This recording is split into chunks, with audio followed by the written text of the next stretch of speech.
ഇന്ന് ദേവിയുടെ പറയെടുപ്പ് തീരുന്ന ദിവസമാണ്. അപ്പോൾ അമ്മയ്ക്ക് അൻപുലി സമർപ്പിച്ചാണ് ഇന്നത്തെ പറയെടുപ്പ് നിർത്തുന്നത്.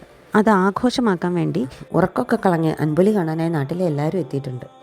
ഇപ്പോൾ ഏതാണ്ട് വെളുപ്പിന് 3 മണിയായി കാണും. അതൊന്നും സാരമാക്കാതെ താലപ്പൊലി എടുക്കുവാനും അമ്മയെ സ്വീകരിക്കാനും ഒക്കെ ആൾക്കാർ തയ്യാറായിക്കൊണ്ടിരിക്കുന്നു. അപ്പോൾ ഇന്നത്തെ അൻപുലിയിലെ പ്രധാന കാഴ്ചയൊന്ന് കാണാം.